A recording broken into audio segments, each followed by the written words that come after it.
कहानी की शुरुआत एक लड़के से होती है जिसका नाम रुयामा ताकायाशी था, जो कि फॉरेस्ट में 1000 स्लाइम्स के साथ रहता है। ये स्लाइम्स हमेशा एक अलग तरीके से इन्वॉल्व करते हैं। ये बात पर डिपेंड था कि इन्हें किस तरह का खाना दिया जाएगा। अगर इन स्लाइम्स को ग्रीन कैटरपिलर खिलाया जाए तो एक स्टिकी स्लाइम्स बनते हैं, जिनसे बना स्टिकी फ्लूइड मजबूत थ्रेड बना सकता था, जो कि शिकार करने में भी काफी यूजफुल होता है। ऐसे स्लाइम्स किसी भी तरह के हार्ड सब्सटेंस को डिसॉल्व कर सकते थे, जैसे कि एक बोन। रुयामा के पास और भी बहुत तरह के स्लाइम्स है, जिनमें से कुछ पॉइजनस स्लाइम्स भी थे, जो कि जहरीले प्लांट्स को खाकर बने हैं। क्लीनर स्लाइम, जिनके नाम से ही पता चलता है कि ये साफ सफाई करने के काम आते हैं। स्कैवेंजर स्लाइम्स ये बचा कुचा कूड़ा कचरा खाया करते थे। और कुछ ऐसे फर्टिलाइजर्स भी बनते हैं जो कि काफी यूजफुल थे। रुयामा जब फॉरेस्ट में घूम रहा था तो वहाँ से कुछ लोग दिखे जिनका दोस्त घायल था। उनमें से एक ने रुयामा की तरफ तलवार उठा लिया, लेकिन उसने उन्हें एक मेडिसिन ऑफर की, जिसे पीने के बाद उनके दोस्त की जान में जान आ गई। वो रुयामा को इसके लिए थैंक्स बोलती है और उनसे उन्हें अपने घर में रुकने को ऑफर देता है। वो हैरान थे कि आखिर एक बच्चा जंगल में अकेला क्या कर रहा है। तभी उन लोगों को स्लाइम्स दिखे, जिन्हें देखते ही वो लोग अपने स्वॉर्ड्स निकालने लगे। लेकिन रुयामा ने बताया कि स्लाइम्स बाकी जैसे नहीं, ये सभी उसकी फैमिली का एक पार्ट है। उनमें से एक लड़का जो कि टेमर था, जिसके पास भी एक समय पर स्लाइम्स हुआ करते थे, जो कि उसकी फैमिली का पार्ट थे। एक टेमर वो होता है जो कि किसी भी तरह के मॉन्स्टर या जानवरों को काबू में कर सके। उसकी फैमिली सदियों से टेमर थी, जिनके पास लाल घोड़े और बर्फीले वानर जैसे स्लाइम्स थे। ये सुनकर रुयामा को लगा कि ये कोई महान इंसान है। थोड़ा आगे चलकर उनका रास्ता खत्म हो गया था, जिसे देखकर रुयामा ने वहाँ अपना मैजिक से अपने घर तक पहुँचाने का रास्ता उन चट्टानों के बीच में बना दिया। वो लोग उसका मैजिक देखकर हैरान थे। जब उन सभी ने उसके घर में एंटर किया तो उन्हें पता लगा कि घर में सिर्फ एक इंसान के रहने की जगह थी, जिसका मतलब ये था कि रुयामा इस घर में अकेला रहता है। वो रुयामा से हैरान थे और उसका मैजिक देखकर उन्हें लग रहा था कि असल में रुयामा जितना छोटा दिखता है उतना है नहीं। तभी रुयामा ने उन लोगों को अपनी बनाई मेडिसिन देने लगा, जिसे देख के वो सभी और हैरान हो गए। तभी वो अपने आइस मैजिक से उन्हें वाटर ऑफर करने लगा, जिसका मैजिक देखकर वो और भी हैरान थे। वो उसके बारे में जानना चाहते थे। साथ ही वो अपना इंट्रोडक्शन देते और उनमें से एक का नाम रिनहार्ट था, जो कि जैमन डच का राजा था। रुयामा ये जानकर उसके सामने सर झुकाने लगा, लेकिन उसे ऐसा करने की कोई जरूरत नहीं। और वैसे भी उसने कन की काफी मदद की, साथ ही उसके दोस्त की जान भी बचाई। सभी बारी बारी करके अपना इंट्रोडक्शन देने लगे, जिनमें से एक का नाम कैमल था, जो कि एक मेज है। बाकी के दो लोगों का नाम ज़ेफ्टर जिल था। जहाँ जिल से स्वॉर्ड निकालने के लिए माफी मांग रहा था, उसके पूछने पर उन्होंने बताया कि फॉरेस्ट के बारे में कुछ लुटेरे दिखे, जिससे उन्होंने हरा दिया। पर तभी उनके पीछे एक काला भालू पड़ गया, उसे भी उन्होंने लगभग हरा ही दिया था। लेकिन तभी उनके घोड़े उन्हें छोड़कर भाग गए और वो अपने घायल दोस्त के लिए हॉस्पिटल में जाने के लिए किसी टाउन को ढूंढ रहे थे कि तभी उन्हें रास्ते में रोमिला मिला। रिनहार्ट को लगा कि रुयामा जंगल में कुछ समय भी ढंग से नहीं रह पाएगा, लेकिन वो तो यहाँ पिछले 3 सालों से रह रहा है। कैमिल ने उसे क्रिस्टल बॉल दिखाकर बताया कि उनकी ये बॉल किसी क्रिमिनल के टच करने पर रेड हो जाती है और बाकी लोगों के टच करने पर शाइन करती है। साथ ही उनका नाम, एज और उनकी पावर्स के बारे में भी बताएगी। रुयामा ने जब उस बॉल को टच किया तो उन्हें पता लगा कि उसके पास किसी भी तरह की कॉम्बैट स्किल्स नहीं थी, जिसे देखकर रुयामा उनके लिए डिनर बनाने चले गया। इधर कैमिल रुयामा के जाने के बाद सभी को उस बॉल को दिखाने लगा। उसे पता चला कि रुयामा की एज 11 साल है। इसका मतलब जब वो 8 साल का था तब से यहाँ रह रहा है। वो सभी उसकी स्किल्स देखने लगे, जो कि एक बच्चे के मुकाबले ज्यादा थी। इसे देखकर रिनहार्ट रुयामा को अपने घर ले जाना चाहता था, ताकि वो उसके बारे में और जान सके। अगले दिन वो सभी जाने लगे। उनका फ्रेंड जो कि घायल था, वो अब होश में आ गया था और रुयामा को देखभाल के लिए थैंक्स कहता है। इसे देखकर रुयामा ने उसे दवाई ऑफर करी, जो कि काफी कड़वी थी, लेकिन उन सभी ने उसे पकड़कर दवाई जबरदस्ती पिला ली। वो सभी अब रुयामा को शुक्रिया अदा करके वहाँ से चले जाते हैं। यहाँ हमारे पता लगता है कि रुयामा ने उन्हें अपने ग्रैंड पेरेंट्स की डेथ के बारे में एक झूठी कहानी बताई। असल में 3 साल पहले जिसकी डेथ हुई थी वो और कोई नहीं बल्कि रुयामा ही था। जिसके बाद रुयामा की पास्ट लाइफ दिखाई जाती है, कहाँ वो एक बड़ा इंसान था। उसकी दुनिया भी काफी अलग हुआ करती थी, लेकिन तभी वो एक दिन अपने आप को अलग ही जगह में पाता है। इसे देखकर उसे समझ आ गया था कि अब वो मर चुका है। जहाँ उसके सामने एक बुढ़ा इंसान, एक लड़की और एक लड़का बैठा था। जब मरने के बाद कोई इंसान उनके पास आता था तो वो हमेशा परेशान होता था, लेकिन रुयामा यहाँ ऐसा बिल्कुल भी नहीं है। उसकी लाइफ हमेशा से एक डिप्रेस लाइफ रही थी और जैसे कि उसकी नौकरी थी, उसे पता था कि एक दिन वो मर ही जाएगा। वो एक बहुत ही बेकार कंपनी के लिए काम करता था, जहाँ हमेशा ओवर टाइम उससे कराया जाता और ना ही कोई छुट्टी दी जाती। यहाँ वो तीनों इंसान जो कि उसके सामने थे वो गॉड थे। बुढ़े इंसान का नाम गौरन था, जो कि क्रिएटर है, और दूसरी थी लव ऑफ गॉडेस, जिसका नाम लूथिया था, और उस लड़के का नाम बफ था, जो कि लाइफ का गॉड है। उनका वर्ल्ड उसके वर्ल्ड से काफी अलग है। रुयामा ने उनसे पूछा कि आखिर वो मरा कैसे। दरअसल रुयामा को ब्रेन हैमरेज हुआ जिससे उसे 4 बार खतरनाक छींकें आईं। उसका तकिया सर से हट गया और उसका सर जमीन पर जा लगा, जिससे उसके दिमाग की नस फट गई और कुछ सेकंड्स में ही वो मर गया। लेकिन वो ये सुनकर हैरान था, क्योंकि हमेशा उसके पियक्कर फ्रेंड्स उसके ऊपर अपनी बॉटल्स फैलाकर मारते हैं। उसके डैड हमेशा उसे गालियां सुनाया करते थे, लेकिन फिर भी उसकी लाइफ में इतनी सारी ट्रेजेडी होने के बावजूद भी अब वो सिर्फ एक छोटी सी चीज से सोते हुए मर गया। वो लोग हैरान थे कि रोमा को अब ये टेंशन है कि वो मरा कैसे। रोमा समझ गया था कि अब उसका रीइंकार्नेशन एक अलग वर्ल्ड में होगा, जहाँ उसे जीने के लिए एक अलग बॉडी मिलेगी। लेकिन उसका रीइंकार्नेशन एक 8 साल के बच्चे की बॉडी में होगा, जिसे उस क्रिएटर गॉड ने उसके लिए बनाया था। वो सभी उनके वर्ल्ड और धरती के बीच एक गेट बना देंगे, जिससे वो धरती पर पड़ी मैजिकल पावर्स को अपनी दुनिया में ला सके, क्योंकि धरती के लोग इसका कोई यूज नहीं करते और ये मैजिकल पावर्स योमा भी यूज कर सकता था। और इसलिए यहाँ आकर उसने ये झूठी कहानी बनाई कि उसके ग्रैंड पेरेंट्स मर चुके हैं, क्योंकि वो किसी को यह नहीं बता सकता था कि वो अर्थ से आया हुआ है। तभी उसकी बॉडी चमकने लगी और वो फाइनली अपनी नई जिंदगी शुरू करने जा रहा था। वो जब चाहे इन गॉड से चर्च में जाकर कांटेक्ट कर सकता था। वो सभी रियोमा को एक फाइनल गुड बाय कहने लगे, जिसे देखकर रियोमा इमोशनल हो गया। जिसके बाद वो अब अपने न्यू बॉडी में आ चुका था, जो कि एक 8 साल के बच्चे की थी। वो सभी गॉड्स को उसे एक नई जिंदगी देने के लिए शुक्रिया करता है। वो अपने पास्ट लाइफ की पावर्स देखने के लिए एक पेड़ पर लात मारता है, जिससे वे पेड़ टूट गया, यानी कि उसके अंदर उसके पास्ट लाइफ की अभी भी ताकत मौजूद थी। वो अपनी मैजिक ट्रिक्स वाली बुक जो उन गॉड्स ने उसके साथ भेजी थी, उससे मैजिक सीखने का कोशिश करने लगा। जिसके बाद वो फैसला करता है कि वो भी इस जंगल में रहेगा।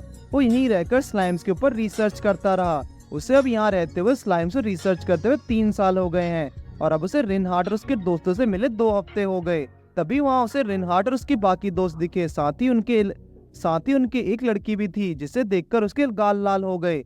यहाँ रिनहार्ट के फादर जमील और वाइफ एल्सी जमील भी थे और वो लड़की रिनहार्ट की बेटी थी एलियारा। वो सभी रियोमा को अपना इंट्रोडक्शन देते हैं और रियोमा उन्हें अपना। रिनहार्ट के फादर ने सुना है कि रियोमा स्लाइम्स को ट्रेन करता है। ये स्लाइम्स पहले के मुकाबले बढ़ चुके थे। रियोमा ने सभी स्लाइम्स को कंबाइन होने की कमांड दिया, जिससे सभी स्लाइम्स कंबाइन होकर एक बड़े स्लाइम में कन्वर्ट हो गए। ऐसे 100 स्लाइम्स आपस में मिल सकते थे अगर वो एक ही टाइप के हों तो। इस तरह से स्पेस की काफी बचत हो जाती है। वो सभी ये देखते हैरान थे। उनके मुताबिक अगर रियोमा स्लाइम्स को इस तरह कंट्रोल कर सकता है तो दुनिया के पहला इंसान था ये करने वाला। उसने समझाया कि ये बस देखने में लग रहा था कि उन स्लाइम्स के पास देखने में कोर हैं, जिन्हें कंट्रोल करना काफी मुश्किल था। इसलिए एक एक करके ट्रेन करने के बजाय उन्हें सभी को एक साथ मिला दिया।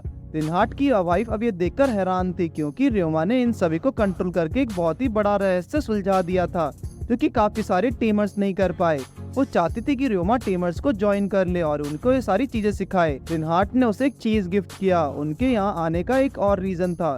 उनकी फैमिली हमेशा से टेम करती आई है और अब इलियारा को भी टेम करने का टाइम आ चुका था।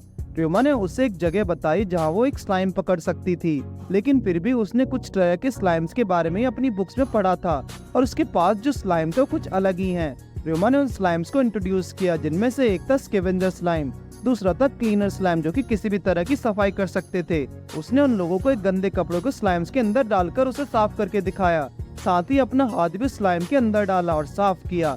इलियारा ने डिसाइड किया कि अब वो क्लीनर स्लाइम्स को ही टेम करेगी। उसने जब रियोमा से उन स्लाइम्स को ट्रेन करने का तरीका पूछा तो रियोमा उससे भी बताता है कि क्योंकि वो एक लड़की है, तो बाद में उसके फ्रेंड ने उसे जब ये बात पूछा तो उसने बताया कि इसके लिए इलियारा को अपने पीछे का गंदा पसीना कलेक्ट करके स्लाइम्स को खिलाना होगा। एलियारा को भी करना होगा, पर एलियारा इसके लिए भी तैयार थी और अब वो किसी भी तरह के क्लीनर स्लाइम्स को टेम करेगी।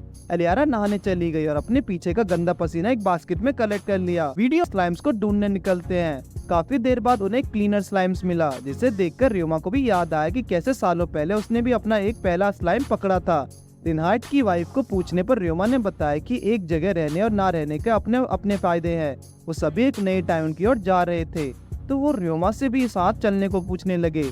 लेकिन रियोमा को ये तक याद नहीं है कि पिछले 3 सालों में लास्ट टाइम इस जंगल से कब निकला था, इसलिए थोड़ा जाने से हिचकिचाता रहा।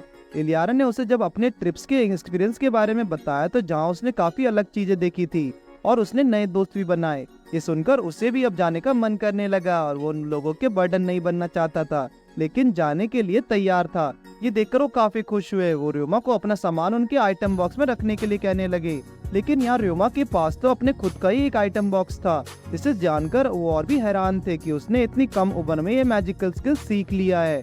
रिनहार्ट की वाइफ ने उससे कहा कि अगर उसे किसी भी मैजिक की जानकारी चाहिए तो वो उससे पूछ सकता है। इलियारा भी अपनी मॉम से मैजिक की ट्रेनिंग ले रही थी, लेकिन अब जब वो लोग ये साथ में करेंगे तो उससे काफी मजा आएगा। र्यूमा इसके लिए तैयार था।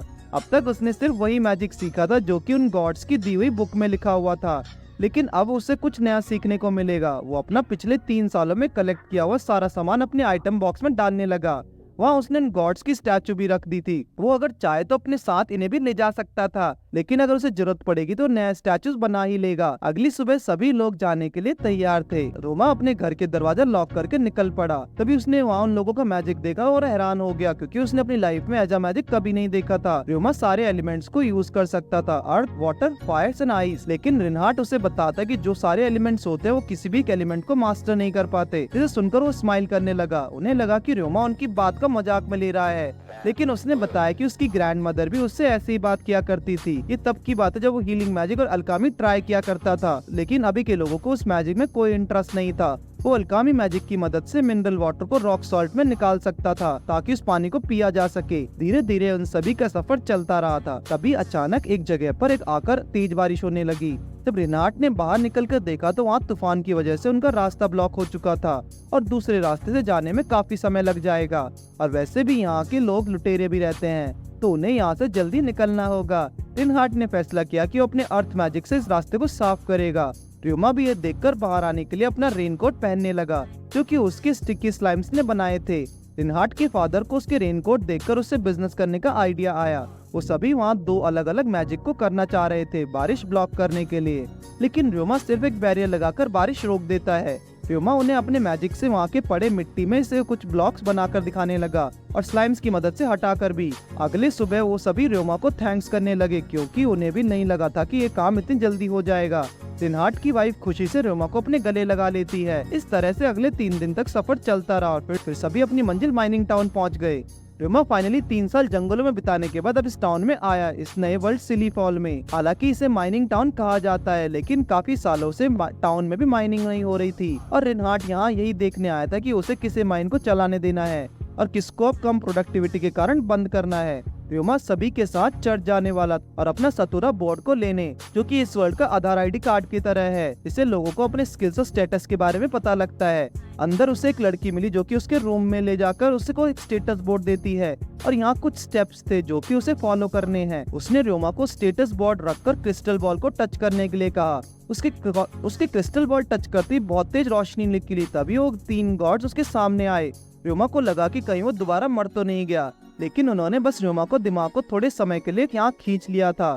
वो कुछ टाइम में वापस चला जाएगा। उसे नहीं लगा था कि वो उन सबसे दोबारा मिल पाएगा, लेकिन उसे तो उन 3 गॉड्स ने मिलने के लिए ओमेकल स्किल्स की जरूरत थी और उसने तो अभी तक सीखा भी नहीं, तो वो कैसे मिल पा रहा है। लेकिन उसने लगातार 3 सालों तक गॉड्स की प्रेयर की, जिससे खुश होकर उन लोगों ने उसे ओमेकल स्किल्स दे दी। वो खुश थे कि र्यूमा चर्च आया और उसने जंगलों में भी अपने घर को काफी अच्छा मेंटेन कर रखा था और ये सब र्यूमा कर पाया सिर्फ उन स्लाइम्स की मदद से। इन स्लाइम्स को गॉड ने क्रिएट किया था, जिस वजह से डिफरेंट स्लाइम्स के बारे में रिनहार्ट और उसकी फैमिली को कोई जानकारी नहीं थी। इन स्लाइम्स को ये एबिलिटी दी गई थी कि वो एनवायरनमेंट को अडॉप्ट करके रिप्रोड्यूस कर पाए, इसलिए उन स्लाइम्स को इवॉल्व होने के लिए एबिलिटी अनगिनत थी। लेकिन इन स्लाइम्स की स्पीशीज बनने के बाद वो इवॉल्व होना बंद हो गए थे। लेकिन र्यूमा ने आकर स्लाइम्स के पोटेंशियल को अनब्लॉक किया। र्यूमा ने कभी सोचा नहीं था कि उसे कभी गॉड से भी तारीफ सुनने को मिलेगी। र्यूमा यहाँ पहले इंसान नहीं था जो अर्थ से आया था। उससे पहले एक और लड़की इस वर्ल्ड में आई थी और उसने रिनहार्ट की फैमिली में शादी की। उसकी विश था एनिमल्स ट्रेन करना और वो एनिमल्स टेम करना चाहती थी। उसने टीमिंग मैजिक स्कूल में काफी ट्रेनिंग की और काफी कुछ सीखना टीमिंग के बारे में। उससे एक नोबेल प्राइज भी मिला। रिनहार्ट से उसे प्यार हो गया और उसने शादी भी कर ली। इस वजह से उन गॉड्स के हाथ हमेशा से रिनहार्ट की फैमिली के साथ हैं। एलियारा में अपनी फैमिली का स्ट्रॉन्ग ब्लड है। उसके अंदर उसकी मॉम के साइड का ब्लड था, ना कि रिनहार्ट फैमिली की साइड का। र्यूमा उस इंसान से नहीं मिल सकता जो कि अर्थ से आया था, क्योंकि हर एक अर्थ से आए इंसान के बीच में 200 साल का गैप होता है। एलियारा के साइड के इंसान स्टीरियोटाइपिकल और डाकू थे। उसने स्ट्रॉन्ग मैजिक पावर्स का यूज किया और विश किया कि उसे कभी कोई ना हरा पाए। लेकिन र्यूमा यहाँ उससे काफी अच्छा है। वो अपने डिसीजन सोच समझकर शांति से लेता है। लेकिन कुछ गॉड्स थे जो उसे पसंद नहीं करते थे, लेकिन गॉड ऑफ मैजिक और क्राफ्ट्स के गॉड ने उसे देख लिया था और उसको अपनी ब्लेसिंग्स भी दी। इसके बाद र्यूमा गायब होने लगा। गॉड्स ने उन्हें बताया कि अगर वो दोबारा चर्च आए तो वो फिर से उनसे मिल सकता था। उससे वो लड़की उसका स्टेटस बोर्ड देती और उसका नाम और एज को छोड़कर सारी इन्फॉर्मेशन प्राइवेट थी। सिर्फ वो ही उसे देख सकता था। रोमा अपनी स्टेटस चेक करने लगा और उसे टाइटल मिला था overcame an happy life beloved child of God. इसका मतलब था कि एक गॉड का भेजा हुआ प्यारा बच्चा। जब वो बाहर आया तो रिनहार्ड के फादर ने उसे अपनी एबिलिटी छुपाने के लिए कहा, क्योंकि उसकी एबिलिटी उसके एज के हिसाब से ज्यादा थी, इसलिए कुछ लोग उसकी एबिलिटी का फायदा उठा सकते थे। जिसे सुनकर उसने डिसाइड किया कि अपनी मैजिक एबिलिटी का ज्यादा यूज नहीं करेगा। इलियारा के पूछने पर उसने बताया कि उसकी एबिलिटी 1,98,000 है, जो कि काफी ज्यादा थी और ज्यादा मैजिक कर सकता था, लेकिन साथ ही इसके साइड इफेक्ट्स भी थे। नए मैजिक को लर्न करना और मैजिक कंट्रोल करना और अपनी पावर्स कंट्रोल करना काफी मुश्किल हो जाता है। लोगों को काफी ट्रेनिंग करनी पड़ती है इतना मैजिक कंट्रोल करने के लिए। इलियारा यहाँ अपनी मैजिक एबिलिटी रोमा की तरह यूज नहीं कर पाती, जबकि उसकी एबिलिटी 2 लाख थी, रोमा से भी ज्यादा। रोमा सोचने लगा कि जरूर इसे एबिलिटी से डाकू पर्वत से मिली है। इलियारा के पूछने पर उसने बताया कि उसको बस अपने मैजिक को बिल्कुल फ्री छोड़ना होता है, जैसे ही वो अपने मैजिक के साथ खेल रहा हो। रिनहार्ड और उसकी वाइफ को भी रोमा का ये आइडिया अच्छा लगा। इलियारा ने रोमा से प्रॉमिस कराया कि वो उसे मैजिक सिखाए। इसके बाद वो लोग चर्च से टेमर्स गिल्ड में जाते हैं। ये टेमर्स की सोसाइटी थी उनकी, जो मॉन्स्टर को कंट्रोल करते थे। रोमा और इलियारा ने जब वहाँ पहुंचकर रजिस्टर किया तो उन्हें पता चला कि अब यहाँ के रूल ऐड हुआ है, जिसके मुताबिक अब जिनके मॉन्स्टर की स्ट्रेंथ ज्यादा होगी उसकी रैंक ज्यादा रहेगी। और रोमा जो कि एक स्लाइम स्पेशलिस्ट था, उसके लिए रैंक बढ़ाना यहाँ मुश्किल था। रोमा का सबसे पहला कॉम्बैट स्किल्स टेस्ट हुआ था, जहाँ उसे सामने रखे बोर्ड्स पर निशाना लगाना था, जो कि उसने काफी इजीली कर लिया। जिसके बाद उसको 50 मूविंग टारगेट्स पर निशाना लगाना था, वो भी 50 एरोस का यूज करके। वो इन पर भी बड़ी आसानी से निशाना लगा रहा था, यहाँ तक कि उसने एक बार में 4 एरोस से 4 टारगेट्स पर निशाना लगाया। ये देखकर सभी हैरान थे। उसकी कॉम्बैट स्किल्स से उसने टेस्ट लेने वाले इंसान तक हरा दिया। इसका नाम रॉगन था। वो रोमा को अपने ऑफिस में बुलाकर उसका रजिस्ट्रेशन कंप्लीट कर देता है। रोमा को उसका गिल्ड कार्ड मिला, जिसमें उसे जी रैंक मिला था। ये इसलिए था क्योंकि वो उसे स्किल्स के हिसाब से ई रैंक देना चाहता था, लेकिन ये चीज बाकी लोगों को डिमोटिवेट करती है, इसलिए उसने रैंक जी दिया ताकि वो बिल्कुल शुरू से शुरू कर सके और अपने आप को साबित कर सके। जिसके बाद वो जाकर अपने लिए जॉब ढूंढने लगा। उसके एक क्लीनिंग की जॉब मिली, जिसके लिए वो केपेबल था। रोमा अपने दिन अपने एक्वेंजर्स एकिन्स को लेकर मिशन करने निकल गया। जिसके बाद वो एक घर में पहुंचा, जहाँ एक बिल्ली जैसी दिखने वाली लड़की थी। उसके घर से काफी बदबू भी आ रही थी। उसे चिंता होने लगी कि कहीं उसका बिल्ड मिशन आखिरी ना हो। रोमा का पहला मिशन एक घर को साफ करना है, जो कि पूरा कूड़े से भरा हुआ था। इस घर के बगल में कूड़े की जगह थी, जहाँ की जमीन ठीक नहीं, इसलिए उसके बेसमेंट में कूड़ा आते ही गया और अब वो उसका पूरा घर कूड़े से भर चुका है। इसलिए अब कोई इस घर को साफ करना नहीं चाहता था, और वैसे कौन साफ करना चाहेगा ऐसे कभी न खत्म वाले कूड़े को। रोमा इस प्रॉब्लम को सॉल्व करने के लिए कूड़े वाले घर में गया। उसने स्कैवेंजर स्लाइम्स को निकालकर वहाँ रखे सारे कूड़े को साफ किया। इसके बाद वो क्लीनर स्लाइम से उस लड़की के घर को सारा कूड़ा साफ करवा देता है और स्टिकी स्लाइम्स का यूज करके उसने दीवारों को जोड़ना शुरू किया और साथ ही काफी मजबूत भी बना दिया। उसका ये सारा कूड़ा कुछ ही घंटों में साफ हो गया। ये देखकर वो लड़की खुशी से रोने लगी। उसे नहीं लगा था कि इतने छोटे से काम से इतना खुश हो जाएगी। रोमा ने जब जॉब खत्म होने के बाद उसके साइन लिए और उस लड़की ने खुश होकर उसके इनाम की रकम बता दी। वो इससे काफी खुश हो गया। उसे लगा कि अब वो इस शहर में रह सकता है। रोमा जब गिल्ड पहुंचा तो उसे अपना इनाम मिला, जो कि शायद कुछ और ज्यादा ही था, लेकिन ये उसकी मेहनत का ही इनाम था, जो कि उस लड़की ने अपनी खुशी से ही दिया था। तभी रॉगन वहाँ आकर रोमा को अपने साथ ले गया। वो जानना चाहता था कि उस लड़की के घर को रोमा ने कैसे साफ किया, क्योंकि वो लड़की भी एक एडवेंचरर थी और आज तक कोई उसके घर को कूड़ा साफ नहीं कर पाया।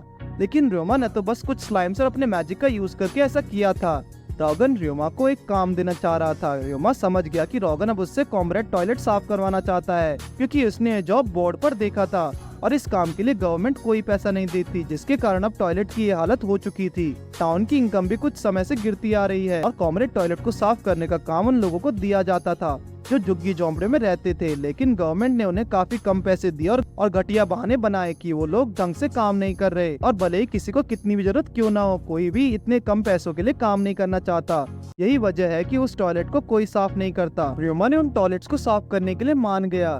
रोमा ने कहा कि वो रिनहार्ड की फैमिली के इस बारे में बताएगा, शायद वो भी इसमें कुछ मदद कर सके। रिनहार्ड को पता लगा कि टाउन में काफी समय से कुछ बदलाव नहीं आया है। अगर रोमा जो कह रहा था वो सच है तो जरूर कुछ गड़बड़ है। उसने असिस्टेंट को इस बारे में पता लगाने के लिए कहा। उसके फादर ने बताया कि टाउन में काफी समय से पैसों का घपला हो रहा है और जिन लोगों को ये मिलना चाहिए उनके साथ ऐसा हो रहा है। ये माफी के लायक नहीं। उन्होंने उनकी मेहनत बर्बाद कर दी। रिनहार्ट की वाइफ एलिस ने बताया कि कॉमरेड टॉयलेट बनाने का आइडिया फादर का था और उन लोगों को टॉयलेट की सफाई के लिए पैसे देने का भी। रिनहार्ट के फादर इस बारे में कुछ जरूर करेंगे। अगले दिन वो टॉयलेट साफ करने के लिए पहुंच गया अपने स्लाइम्स के साथ। वहाँ के टॉयलेट्स बड़े थे और टोटल 39 थे। उसने फैसला किया कि वो एक एक करके सभी टॉयलेट को साफ करेगा। उसने तैयार होकर स्लाइम्स के साथ अंदर जाकर सेवेंजर स्लाइम की मदद से पूरा टॉयलेट क्लीन कर दिया। अब एक टॉयलेट का काम खत्म, सिर्फ 38 ही बचे थे, लेकिन उसके स्लाइम्स बड़े होने लगे थे क्योंकि उन्होंने पिछले 2 दिन में ज्यादा खा लिया था। तभी उसने उन पर मॉन्स्टर प्राइजमैन मैजिक यूज किया, जो कि टीमिंग मैजिक था, जिससे स्लाइम्स के मास्टर को उनके एटीट्यूड्स पता लगने लगे। उसने देखा कि उन स्लाइम्स के पॉइजन सहने की क्षमता बढ़ चुकी थी और साथ ही माइजामा को भी। जिसके बाद वो सीधा रिनहार्ट की फैमिली के पास गए और उन्हें माइजामा के बारे में बताया, जो कि अभी एरिया में लीक नहीं हुआ था। उन लोगों को उसकी बातें समझ नहीं आती। रॉगन ने बताया कि माइजामा एक मैजिक पावर है जो लोगों को मेंटली और फिजिकली हर्ट करता है, लेकिन रोमा को इस काम को करना चाहता था। वो नहीं चाहता था कि उस टॉयलेट के आसपास और कोई इंसान आए, क्योंकि वो भी उससे इफेक्ट हो सकता था। सभी लोग उसे ये करने से मना करने लगे, लेकिन किसी न किसी को तो ये काम करना ही होगा। वो अपने स्लाइम्स के साथ मिलकर इस काम को अंजाम देगा। उसने सभी को अपना स्टेटस बोर्ड दिखाया, जहां उसका हेल्थ स्टेटस काफी अच्छा था। उसके माइजामे से अफेक्ट होने के चांसेस काफी कम थे और उसके स्लाइम्स उसका ऑर्डर के बिना वैसे भी काम नहीं कर सकते। रिनहार्ट के फादर रियोमा को इतना करने के लिए थैंक्स कहने लगे। अगले दिन वो टॉयलेट्स को साफ सफाई करने के लिए वहाँ पहुँच गया और साथ ही रिनहार्ट ने उसके साथ कुछ एडवेंचरर्स को भी भेजा था ताकि कोई टॉयलेट्स के करीब ना आ सके। रियोमा के स्कैवेंजर स्लाइम्स बढ़ के 1000 ही हो चुके थे, जो कि अब साथ मिलकर एक बहुत ही बड़े स्लाइम के रूप में आ गए थे, जिन्हें किंग स्लाइम भी कहा जा सकता है। अब उसकी मदद से रियोमा उस टॉयलेट साफ करने लगा।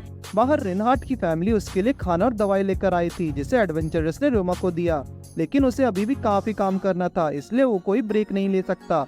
सभी एडवेंचरर उससे काफी इम्प्रेस थे। उसके स्लाइम्स बढ़कर 3000 हो गए थे, जिसके साथ मिलकर वो सफाई करने लगा। तीसरे दिन तक वो सभी टॉयलेट साफ कर चुका था। वो सभी उसकी मेहनत देखकर काफी इम्प्रेस थे।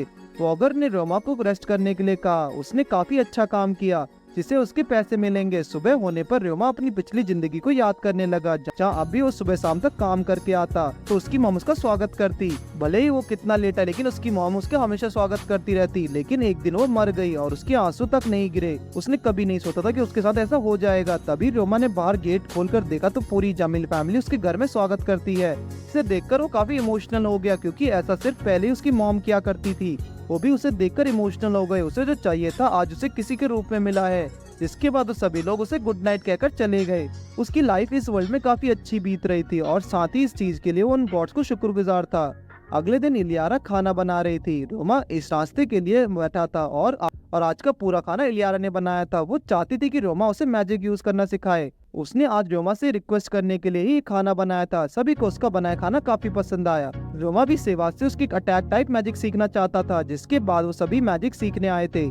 इलियारा आइस और फायर टाइप मैजिक यूज किया करती थी, जिनके साथ खेलना आसान नहीं था। Roma fire type magic use करके दिखाता है। अब उसने वाटर टाइप मैजिक करके दिखाया, जो कि इलियारा के लिए सीखना काफी आसान होगा। लेकिन जब उसने मैजिक किया तो उसके बबल्स फूट गए और रोमा के अभी भी हवा में थे। तब उसने इलियारा को एक स्टिकी स्लाइम अपने हाथ में फील करने के लिए कहा, जिससे उसने इस बार अपना बलून बना लिया था। इलियारा चाहे तो इस तरह रोमा की जैसा मैजिक भी कर सकती थी, पर बस उसे अभी थोड़े प्रैक्टिस की जरूरत थी। रोमा ने उन्हें एक वाटर बॉल बनाकर दिखाया, जिससे सब खेलने लगे। इसके अंदर उसने थोड़ा मैजिक डाला था, जिससे ये बॉल हार्ड बन जाए। रोमा फिर उन्हें अपने वाटर मैजिक से वाटर की शेप्स बदल कर दिखाता है। सभी ये देखकर खुश हो गए थे। इलियारा भी इस मैजिक का प्रैक्टिस करने लगी। तभी वहाँ कैमिल आता है और अब वो रोमा को अटैक मैजिक सिखाएगा। कैमिल ने उसको ये मैजिक करके दिखाया, लेकिन रोमा पहली बार में कैमिल से अच्छा करता है। इसके बाद वो उसे कुछ और मैजिक सिखाने लगा। Water shot, wind hammer, rocket bullet, ice arrow, stun arrow, ये सारे मैजिक सिखाने लगा। और कुछ डिफेंस मैजिक जैसे कि fire ball, water ball, wind shield, ice shield, ये सारे मैजिक रोमा सीख गया। और अब कैमिल के पास उसे सिखाने के लिए और कोई मैजिक नहीं बचा। लेकिन सेबास ने कहा कि वो उसको कुछ स्पेस मैजिक दिखाना चाहता है और कुछ स्पेस मैजिक रोमा को भी आते थे, जिनमें से एक था उसका टेलीपोर्टेशन मैजिक, जिससे वो काफी तेजी में कर सकता था। और जब उसके पास एक सॉलिड इमेज थी तो वो कहीं भी जा सकता था। जिसके बाद रोमा सेबास की बताई जगह पर टेलीपोर्ट कर गया। उसने इस मैजिक को काफी अच्छे तरह से सीख लिया, इसलिए वो डायमेंशन होम मैजिक सीखेगा। ये एक ऐसा मैजिक था जिसके अंदर डायमेंशन बनाकर कभी भी कितना भी सामान डाल सकते थे। अगर रोमा ने इसे सीख लेता है तो वो अपने स्लाइम्स आसानी से इमेज डाल सकता है। और काफी देर तक मेहनत करने के बाद आखिरकार उसने मैजिक सीख ही लिया। सेबास ने भी उसे इसके लिए कांग्रेट्स कहा। अब वो अपने स्लाइम्स को आसानी से इस डायमेंशन होम में डाल सकता था। उसे पता ही नहीं चला कि कब शाम हो गई और अब अंधेरा भी होने वाला था। और अगर असल में इंसान किसी भी चीज में पूरा ध्यान लगाता है तो तब उसके टाइम को पता नहीं लगता। अगले दिन ये सभी एक माइन में जा रहे थे और इनका गोल था इलियारा की कॉम्बैट स्किल्स सीखना। एक नोबल फैमिली मेंबर को हर चीज में बढ़िया होना पड़ता है, जैसे कि कॉम्बैट ट्रेनिंग, पढ़ाई और अभी बहुत सारी चीजें, और इलियारा भी ये सब सीख रही थी। सभी लोग माइन के पास पहुंचते हैं और रियोमा ने अपने स्लाइम्स निकाले। रिनाट का ग्रुप अलग माइन के लिए निकला और रियोमा का ग्रुप एक अलग माइन में। रिनाट का ग्रुप दूसरे माइन में ये पता करने गया था कि वहाँ मॉन्स्टर कितने हैं और क्या इसकी जॉब एडवेंचर को देनी चाहिए नहीं। कैमिल ने बताया कि रिनाट, उसके फादर और एलिस बहुत ही स्ट्रॉन्ग हैं, तो उनकी चिंता करने की कोई जरूरत नहीं। आगे चलकर उनको एक मेंडिस दिखा। ये कोई खतरनाक नहीं थे, मगर अगर यहाँ एक है तो यहाँ बहुत मेंडिस होंगे। इलियारा के पास एक काफी अच्छा मौका था अपना मैजिक दिखाने का। उसने अपना आइस अटैक किया लेकिन उसका निशाना चूक गया। ये देखकर सभी अपनी स्वॉर्ड निकालने लगे। तभी उसने एक बार फिर से अटैक किया और इस बार उसका अटैक लग गया। इलियारा की मैजिक एक्टिवेशन टेक्निक कमाल की थी, लेकिन उसे अपने मैजिक निशानेबाजी पर ध्यान देना होगा। रियोमा के स्लाइम्स उसे मेंडिस को खाने लगे कि तभी सामने से और भी बहुत सारे मेंडिस आ गए। रियोमा इन्हें मारने के लिए तैयार था। उन्हें नहीं लगा कि रियोमा ये कर पाएगा। तभी वो अपने फिजिक्स हार्डनिंग मैजिक का इस्तेमाल करके सारे मेंडिस को मार गिराता है। वो ये देखकर हैरान थे और वो सभी आगे बढ़ते हैं और रियोमा ने और भी काफी मेंडिस को मार गिराया। इलियारा ने रोमा को थैंक्स के तौर पर एक मेटल स्लाइम ला कर दिया, उसको मैजिक के साथ खेलना सिखाने के लिए। जिसके बाद वो लोग बाहर आए। रिनाट के ग्रुप ने आकर बताया कि उन्हें माइन में बैट मिले थे। वो इसके बारे में एडवेंचर गिल्ड में क्वेश्चन जरूर उठाएंगे। रियोमा ने वहाँ लाल मिट्टी देखी। कलर था ऑक्सीडाइज आयन का, शायद वहाँ कुछ आयन अभी भी बचा है। जिसके बाद रियोमा अल्कामी इस्तेमाल करके आयन सॉइल से अलग करके ऑक्सीजन को रिमूव करके एक आयन को ब्लॉक बनाकर दिखाती है। ये देखकर सभी शॉक हो गए थे कि ये वही अल्कामी था जिसके बारे में रियोमा ने उन्हें बताया था। रिनाट के फादर को याद आया कि रियोमा को उन्हें किसी से मिलाना था, जिसके बाद वो उसको एक इंसान के शॉप पर ले गए जिसके नाम था मॉर्गन ट्रेडिंग कंपनी। उस इंसान ने जब रियोमा की बनाई अल्कामी देखी तो उसको यकीन नहीं हुआ कि एक अल्केमिस्ट उसके सामने खड़ा है। मॉर्गन ने ये देखकर इसे बेचने का जिम्मा उन पे ऊपर ले लिया, लेकिन यहाँ रियोमा नहीं चाहता था कि उसका सीक्रेट बाहर आए कि किसने ये बनाया है। ऐसा इसलिए क्योंकि लोगों को लगेगा कि एक फ्रॉड है, क्योंकि इसे 11 साल के बच्चे ने जो बनाया था। हो सकता है कि कुछ लोगों को इस बात पर यकीन ना हो और जिनको यकीन होगा उनमें से कुछ रियोमा को किडनैप करने की कोशिश भी करेंगे, इसलिए उसका नाम बाहर ना आ जाए तो सही रहेगा। रिनाट ने इस चीज का पूरा क्रेडिट रियोमा को दिया, जिससे वो भी इमोशनल हो गया था और सभी को थैंक्स कहा। यहाँ इतने सारे लोग थे जिन्हें उनकी परवाह थी। दूसरी तरफ जो लोग कॉमरेड टॉयलेट में घपला कर रहे थे उन्हें पकड़ लिया गया था और अब वो एडवेंचरर्स का मिशन मॉन्स्टर को मारना था। माइन के अंदर सभी एक टीम की तरह काम करेंगे और इस तरह रोमा को उसका दूसरा मिशन मिला। अगले दिन रोमा बताता कि मेटल स्लाइम्स फिजिकल अटैक झेल सकते थे, तो वो ये देखना चाहता है कि ये स्लाइम्स बाकी चीजों पर कैसे रिएक्ट करेगा। वो इसे किसी तरह का चोट नहीं पहुंचाना चाहता। जिसके बाद उसने उसके सामने पॉइजन स्लाइम का सैंपल रखा, फिर स्टिकी स्लाइम का रखा और आखिर में उसने एसिड स्लाइम का सैंपल रखा, जिससे मेटल स्लाइम काफी डरने लगा। इसका मतलब ये था कि मेटल स्लाइम एसिड से डरते हैं, जो कि एक नॉर्मल बात थी क्योंकि एसिड से मेटल मेल्ट हो जाता है। उसके लिए बस इतना एक्सपेरिमेंट काफी था। जब उसने स्लाइम को पकड़ा तो उसने अपनी बॉडी एक क्ले में बदल ली। बाहर गिल्ड के बाकी के एडवेंचरर्स उसे मिशन पर जाने के लिए बुला रहे थे। रियोमा ने ये देखकर मेटल स्लाइम को अपना डायमेंशन होम मैजिक इस्तेमाल करके उसके अंदर डाल दिया। एलिरा ने उससे गुड लक कहा और सभी एडवेंचरर्स के साथ रियोमा मिशन पर निकल गया। माइन के पास पहुंचने पर मॉर्गन ने बताया कि इस माइन में मेंडिस रैट्स और कुछ छोटे रैट्स हैं। ये ज्यादा स्ट्रॉन्ग मॉन्स्टर्स तो नहीं, लेकिन इनकी संख्या काफी ज्यादा तो है, उन्हें संभाल के रखना होगा। जिसके बाद सभी माइन के अंदर पहुंचे। यहाँ उन्हें पता चला कि उस टॉयलेट वाले मिशन के बाद रियोमा को एफ रैंक में प्रमोट कर दिया गया है। अगर वो इसी तरह काम करता रहा तो जल्दी उसको ई रैंक में प्रमोट कर दिया जाएगा। आगे चल के दो रास्ते आए। यहाँ वो लोग दो ग्रुप्स में बंटकर अलग अलग रास्ते से जाने लगे। मिया के वहाँ पहुँचने पर रियोमा ने बताया कि उसके पास काफी सारे स्लाइम्स हैं। Sticky slime 728, 323 poison slime, 211 acid slimes, 3023 scavenger slimes, 11 clean slimes, 2 healing slimes और 1 मेटल स्लाइम। टोटल हुए 4310 स्लाइम्स। उसके पास कुछ ज्यादा ही स्लाइम्स थे। सभी इम्प्रेस थे कि रोमा इतने सारे स्लाइम्स कंट्रोल कर रहा था। रोमा बो अटैक का इस्तेमाल करता था, लेकिन वो चाकू या बिना हथियारों के भी लड़ सकता है और साथ ही मैजिक अटैक का इस्तेमाल भी कर सकता है। वो जानना चाहते थे कि क्या रोमा उड़ने वाले मॉन्स्टर को हरा सकता है, क्योंकि इन सभी में वो सिर्फ अकेला ही था जो कि मैजिक अटैक इस्तेमाल कर सकता था। मिया भी थोड़े अटैक्स इस्तेमाल कर सकती थी, लेकिन बीस्ट किंग्स के पास इतने पावर्स नहीं होते। क्यों सेलेना भी यहाँ बस हीलिंग पॉइजन का इस्तेमाल कर सकती थी। तभी कुछ मेंडिस के सामने आने पर सभी उसको मार गिराते हैं। आगे चल के उन लोगों को काफी सारे बैट दिखाई दिए। इन्हें मारना कोई बड़ी बात तो नहीं, लेकिन ये सभी को एक साथ मारना चाहते थे। रियोमा ने बताया कि उसके पास एक तरीका है सभी बैट्स को एक साथ मारने का। उसके पास एक मैजिक था जिसका नाम साउंड बॉम्ब है। उन लोगों ने इस मैजिक के बारे में कभी नहीं सुना था। रोमा आगे आकर एक साउंड बैरियर क्रिएट करके इस्तेमाल करता है अपना साउंड मैजिक। अंदर जाकर जब उन लोगों ने देखा तो अंदर सारे बैट्स मरे पड़े थे। ये देखकर सभी उसकी तारीफ करने लगे। उसने अपने स्लाइम्स बाहर निकाले जो कि उन बैट्स को खाने लगे। उसके बाद सभी बाहर रेस्ट के लिए पहुंचते हैं, जहां मॉर्गन ने उन्हें बताया कि अंदर कुछ गॉब्लिन्स का ग्रुप भी मिला जो लोगों पर अटैक कर रहा था, और जो इन्फॉर्मेशन उन्हें दी गई थी इस हिसाब से अंदर 500 गॉब्लिन्स थे। उन लोगों को वो सारे गॉब्लिन्स को मारना होगा। अंदर गॉब्लिन्स का एक पूरा विलेज है, तो ये सभी लोग उनके पूरे विलेज को रास्ते को ब्लॉक कर देते हैं ताकि वो सारे गॉब्लिन्स मार सकें। उन्हें देखकर गॉब्लिन्स उनका पीछा करने लगे। तभी आगे चल के वो गॉब्लिन्स एसिड स्लाइम का एसिड में गिराकर मारने लगे, और जिन गॉब्लिन्स ने उन्हें पार कर लिया उन्हें रोमा ने मैजिक अटैक्स और एरोस से मारने लगा, जिसमें पॉइजन स्लाइम्स का पॉइजन था। ये सभी गॉब्लिन्स को मारने लगे, लेकिन यहाँ लगभग 1000 गॉब्लिन्स थे, और अब उनके पास गॉब्लिन्स को मारते मारते तीर भी खत्म हो रहे थे, और जो लोग इंजर्ड थे उन्हें हीलिंग स्लाइम हील कर रहे थे। साथ ही अब गॉब्लिन्स बढ़ते ही जा रहे, और मॉर्गन अब बाकी लोग अब टेंशन में आ चुके थे। तभी रोमा ने उन्हें कहा कि अब वो अपना साउंड बॉम्ब मैजिक इस्तेमाल करने वाला है, तो सभी लोग वहाँ से हट जाएं। वो अपने सारे स्लाइम्स इकट्ठा करता और मैजिक अटैक को करने के लिए लगता है। अब टाइम आ चुका था उन्होंने जो ट्रेनिंग की उसको दिखाने का। सभी स्लाइम्स और रोमा मिलकर उन पर अटैक करते हैं। साथ ही बाकी स्लाइम दूसरे एडवेंचरर्स को एरो पहुंचाने का काम कर रहे थे। सभी लोगों ने एक साथ मिलकर उन गॉब्लिन्स को मार दिया। ये टोटल करीब 2000 से भी ज्यादा थे, तो इसलिए एडवेंचरर्स को ज्यादा इनाम मिलना चाहिए। तभी वहाँ एक आवाज आने लगी और एक बड़ा सा गॉब्लिन बाहर निकलने लगा।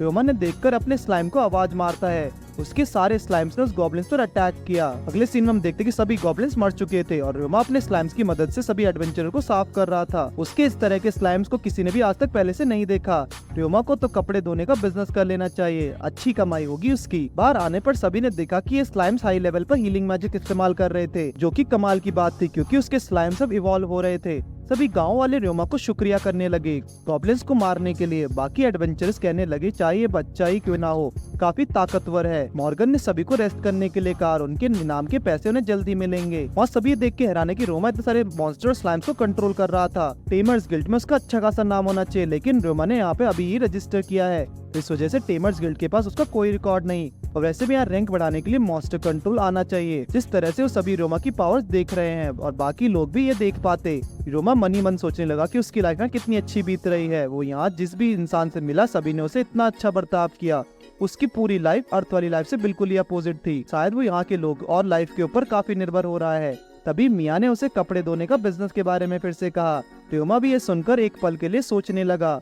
घर आकर वो सभी को बताने लगा कि उसने और उसकी पूरी टीम ने 2000 से भी ज्यादा गॉब्लिन्स को मारा। रोमा अब सेल्फ इंडिपेंडेंट होकर सब कुछ अब खुद करना चाहता था। वो नहीं चाहता था कि वो रिनहार्ट और उसकी फैमिली पर निर्भर हो और उन लोगों से अलग होना चाह रहा है, क्योंकि उसे लग रहा है कि वो रिनहार्ट की फैमिली के ऐसे देखभाल की वजह से बिगड़ रहा है। इसलिए वो अब अकेले रहकर अलग जीना चाहता है। बाहर उसके दोस्त खड़े होकर उसकी बातें सुन रहे थे और वो कोई हमेशा के लिए अलग नहीं होगा। वो उनसे काफी प्यार करता है और अभी खुद की कैपेबिलिटीज पर निर्भर होना चाहता है। एलिस ने रोमा को जाने की इजाजत दे दी। वो इसे टोकना नहीं चाहती क्योंकि अब वो बड़ा हो रहा था और वो अपनी लाइफ का डिसीजन खुद ले सकता था। एलियारा भी कुछ समय बाद रोमा के पास जा सकती थी। रोमा अभी ग्रो करना चाहता है, इसलिए उसे रोक नहीं सकते। हालांकि रिनहार्ट और बाकी को पता चलता है कि एक दिन ऐसा जरूर आएगा जब रोमा भी अकेला रहना चाहेगा। रिनहार्ट के डैड ने कहा कि रोमा सच में एक टैलेंटेड बच्चा है। सबने उससे कहा कि रोमा ने इस टाउन में आते ही गिल्ड में एडमिशन के लिए और काफी अच्छे से काम किया, और तो उन्हें ऐसा लग रहा था कि कुछ समय में तुम भी इंडिपेंडेंट रहना चाहोगे। सभी को पता था कि ऐसा कुछ होने वाला है, सिर्फ इलियारा को छोड़कर। उन्हें ये तो पता था कि एक दिन रोमा भी उनसे अलग होकर रहने की बात करेगा, लेकिन उन्हें नहीं लगा था कि इतनी जल्दी वो दिन आ जाएगा। वो लोग उसको जाने से नहीं रोकेंगे, वो जा सकता था, लेकिन यहाँ कुछ शर्तें थी जो कि उसे माननी पड़ेंगी। पहली, उसे हमेशा लेटर्स भेजने होंगे। दूसरी, उसे कभी कभार उन सभी से मिलने आना होगा। और तीसरी, कभी वो मदद मांगने से पीछे नहीं हटेगा जब भी उसे जरूरत होगी किसी चीज की। ये सब इम्पोर्टेंट था। एलियारा ने भी उसे जाने की इजाजत दे दी और उसके डिसीजन की रिस्पेक्ट करी, लेकिन यहाँ भी उसे उसकी शर्त माननी पड़ेगी। वो ये थी कि वो 3 साल बाद और 6 साल बाद मिलेंगे। 6 साल बाद वो ग्रेजुएट हो जाएगी और 3 साल बाद उसे एक लंबी छुट्टी मिलेगी, जो कि उनके लिए काफी अच्छा समय होगा मिलने का। रोमा भी इसके लिए पूरी कोशिश करेगा। अगर वो भूल गया तो उसके साथ अच्छा नहीं होगा, पर उसने कहा कि ये बात उसे हमेशा याद रहेगी। एलिस ने कहा कि जब तक रोमा इस टाउन में है उसे उसके साथ रहना होगा, लेकिन वो ये नहीं कर सकता था। पर यहाँ पर ये उसका डिसीजन नहीं और बाकी फैमिली मेंबर्स को भी इससे कोई तकलीफ नहीं। ये उसका डिसीजन नहीं बल्कि एलिस का था, इसलिए उसे तब तक यहाँ रहना ही पड़ेगा। रोमा को उनकी बात माननी पड़ी। वो लोग ग्रॉल फ्रॉग आउटब्रेक तक इस टाउन में रहने वाले हैं। ये वही फ्रॉग था जिसकी स्किन का इस्तेमाल आर्मर और उसके ऑर्गन्स का इस्तेमाल दवाइयाँ बनाने के लिए किया जाता है। उसे लगा कि सभी उसको आर्मर बनाकर एक कॉम्बैट ट्रेनिंग के लिए यूज करना चाहते थे, लेकिन उनका असली टारगेट कॉम्बैट नहीं लिवर बर्ड है। तभी उस लिवर बर्ड की तस्वीरें देखने लगे। उसके पंख काफी बड़े थे और दिखने में ये बर्ड काफी ब्यूटीफुल थी, इसलिए लोग इन्हें पसंद करते थे। इसी के कारण इसे यहाँ पकड़ना ज्यादा मुश्किल था और ज्यादातर टेमर्स इसमें कामयाब नहीं हो पाते। आउटब्रेक के टाइम पर ये सभी लेक के पास इकट्ठा होते हैं। प्यूमा भी उनके साथ इन्हें पकड़ने के लिए जरूर जाना चाहेगा। रिनहार्ट ने पूछा अगर वो उन सब पर निर्भर नहीं रहेगा तो क्या करेगा। उसने बताया कि वो पहले एक नॉर्मल एडवेंचरर की तरह रहेगा, तो लोगों के साथ अच्छा रिलेशनशिप बनाएगा और साथ ही अपनी ट्रेनिंग जारी रखेगा। वो अभी अपना बिजनेस स्टार्ट करने का भी सोच रहा है, कपड़े धोने का, जो वो क्लीनर स्लाइम्स की मदद से लोगों के कपड़े धोएगा। और अगर वो एडवर्टाइज कर दे तो वो गॉब्लिन से भी ज्यादा गंदे कपड़े धो सकता है, तो शायद वो अपने जरूरत के सामान के लिए पैसे तो कमा ही सकेगा। तभी बाहर खड़े कैमिल और बाकी सभी भी अंदर आ गए। उन्होंने कहा कि वो जरूर कर लेगा। उसे इस बिजनेस के बारे में म्यू सर्च से डिस्कस करना चाहिए और जब वो काम और बिजनेस से फ्री हो जाए तो उसे थोड़ी बहुत रिनहार्ट की फैमिली की भी मदद करनी पड़ेगी ताकि वो माइंस में आयर मॉन्स्टर को मार सकें। अगले दिन रोमा एलियारा के साथ सर्च के पास पहुंचता है। उसने वहाँ सर्च को अपने बिजनेस के बारे में बताया, साथ ही अपने क्लीनर स्लैम्स को इस्तेमाल करके भी दिखाया। वो ये देखकर काफी खुश हो गया और कहा कि उसका बिजनेस बहुत ही अच्छा चलेगा। उसे मर्चेंट गिल्ड में जल्दी रजिस्टर करना चाहिए, उसका ये बिजनेस बहुत ही प्रॉफिट कमाएगा। वो सभी जाने लगे मर्चेंट गिल्ड में रजिस्ट्रेशन करने। उसने एक बार फिर से कहा कि रोमा का ये बिजनेस बहुत पैसे कमाएगा और रोमा को अगर कुछ मदद चाहिए तो वो उसके लिए मदद भी करेगा। इसके बाद वो सभी मर्चेंट गिल्ड में पहुंचे जहाँ एक लेडी बैठी थी जिसका नाम जिसेला था, जो कि गिल्ड की मास्टर थी। रोमा ने उसे अपने बिजनेस के बारे में बताया जो कि एक लॉन्ड्री सर्विस थी और साथ ही वो रोमा का क्लीनर स्लाइम देखकर हैरान थी। उसने आज से पहले ऐसा कोई स्लाइम नहीं देखा। वो उनका रजिस्टर करने के लिए मान गई। वो उससे जगह पूछते हैं जहाँ वो एक बिजनेस शुरू कर सके। जिसेला ने उन्हें मैप दे दिया। जब वो वहाँ पहुँचते हैं तो तब उन्हें पता चला कि उस जगह पर पहली बार एक होटल और एक बड़ा हाउस, लेकिन फिर इस जगह पर आग लग गई। तब से यह जगह ऐसी ही पड़ी है। ये एडवेंचरर गिल्ड के पास हुआ था और साथ ही इंडस्ट्रियल एरिया के पास भी। तो रोमा इसके लिए रेडी होकर उस जगह को खरीदने के लिए तैयार था। सारा पेपर वर्क का काम यहाँ सर्च की जिम्मेदारी थी, लेकिन साथ ही वो इसके लिए कुछ कमीशंस भी लेगा। साथ ही साथ वो रोमा को कुछ प्रोफेशनल एम्प्लॉयज भी देगा काम स्टार्ट करने के लिए। वो प्रोफेशनल मैनेजर्स हैं जो कि उसके पूरे काम को अच्छे से मैनेज कर लेंगे। रोमा मैनेजमेंट का काम भी नहीं कर सकता था क्योंकि सर्च को ये उसके चेहरे से ही अलग पता लग रहा है। वो भले ही एक बच्चा होते हुए अपने इमोशन छुपा रहा है, लेकिन मर्चेंट मैनेजर के सामने वो नहीं छुपा पाया। रोमा इसके लिए मान गया, जिसके बाद उसने क्लीनर स्लैम्स की मदद से वहाँ का सारा कूड़ा कचरा साफ कर दिया। वो यहाँ 2 फ्लोर्स बनाएगा और साथ ही एम्प्लॉयज के रहने के लिए एक जगह भी। उसने स्लाइम्स की मदद से काम शुरू कर दिया। फ्रेंड्स मदद करने के लिए ही होते हैं, तो वो कुछ ऐसा ना समझे। उसके सारे एडवेंचरर फ्रेंड वहाँ आ चुके थे, जो कि देखकर काफी खुश थे कि वो इंडिपेंडेंट होने जा रहा है। उसके पास अब ऑलरेडी 7 कस्टमर्स भी हो गए हैं। उसके शॉप का नाम बैम्बू फॉरेस्ट लॉन्ड्री सर्विस। उसका लास्ट नाम था ताकाबयाशी। ये नाम उसी ने इसी के ऊपर रखा है, जहाँ उसके नाम का मतलब था बैम्बू फॉरेस्ट। उन्हें इसका मतलब तो समझ नहीं आता, लेकिन इसका नाम अच्छा है। फिर वहाँ रोमा और इलियारा मिलकर शॉप को डेकोरेशन करते हैं, जहाँ उसने बातों बातों में इलियारा को ये बताया कि वो पहले काफी काम कर चुका है और उसके सामने कुछ भी नहीं। लेकिन वो इलियारा को ये नहीं बता सकता कि उसका रीइंकार्नेशन हुआ है और वो पहले अर्थ पे रहता था। तो उसने अपनी बात को पलट दिया और उससे कहा कि वो पहले कुछ डॉल्स बनाने का काम किया करता था। वो अपना काम खत्म कर अब शाम में जा रहे होते हैं। रोमा अपने शॉप खोलने से पहले सभी लोगों को एक पार्टी देना चाहता था। उसे ऑफिशियली ओपन करने से पहले जहाँ वो खाने पीने का काफी सारा सामान रखेगा ताकि लोगों को उसकी दुकान के बारे में पता चले।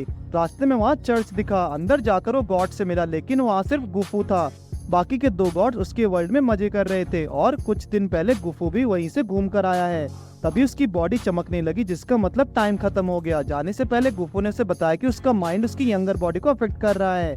रोमा चर्च में वापस आ गया, जिसके बाद वो घर की ओर जाने लगा। काफी रात हो चुकी थी और अब उसका अगला दिन काफी बिजी जाने वाला है। रोमा रिनहार्ट की फैमिली के पास गया, उन्हें अपनी पार्टी में इनवाइट करने के लिए। वो मॉर्गन को भी अपनी पार्टी में इनवाइट करता है और साथ ही ग्लेशियर अपने सारे एडवेंचर फ्रेंड को भी उसे इनवाइट किया अपनी पार्टी में। दूसरी तरफ सर्च रोमा के लिए एम्प्लॉयज लेकर आया था। रोमा खाना बनाने में बिजी था, जहाँ कुछ मेड्स भी उसकी हेल्प कर रही हैं। सर्च ने एम्प्लॉयज को रोमा की बनाई शॉप दिखाई, जो कि उन्हें काफी अच्छी लग रही थी। वो भी 11 साल के बच्चे ने इसे बनाया है। उन्हें किसी के एज से उसे जज नहीं करना चाहिए। वैसे भी रोमा जमीनी फैमिली के साथ रहता है। तभी रोमा ने भी वहाँ आकर उनका वेलकम किया। सर्च उसके नाम से काफी इम्प्रेस था और उसे भी नहीं लगा था कि रोमा इतना अच्छा कर सकेगा। उसने उसे बताया कि ये उसके नए एम्प्लॉयज हैं जो कि अब उसके लिए काम करेंगे। जिनका नाम कार्ला नॉर्ड और कलेम नॉर्ड था। रियोमा और एलिरिया ने भी अपना इंट्रोडक्शन दिया। ये यहाँ की सर्विस के लिए आए थे, ये हर चीज प्रोवाइड करेंगे। ये भले ही यंग थे लेकिन इन्होंने काम किया है as a sub manager and deputy sub manager ल्यून branch of Morgan Trading Company में। तो अगर कोई इस काम को अच्छे से कर सकता तो वो सिर्फ ये दो थे। रियोमा उन्हें काम समझाने के लिए अंदर ले गया। यहाँ ही रियोमा के कुछ बैग्स थे जिन्हें कस्टमर अपने कपड़े रखने के लिए खरीदने होंगे। यहाँ काफी सारे साइज हैं, कस्टमर कोई सा भी ले सकता था और फीस इस बार पर डिपेंड करेगी कि वो लोग कौन सा साइज लेंगे। जितना बड़ा बैग उतनी ज्यादा फीस। और एक बार जब वो कस्टमर्स के कपड़े ले लेंगे तो हमें कस्टमर को ये रिसेप्शन टैग देना होगा जिसे दिखाकर वो अपने कपड़े वापस ले सकते थे। और जैसे ही उन्हें कस्टमर के बैग मिले तो उन्हें यहाँ आकर रख देना होगा। बाकी का सारा काम क्लीनर स्लाइम्स कर लेंगे।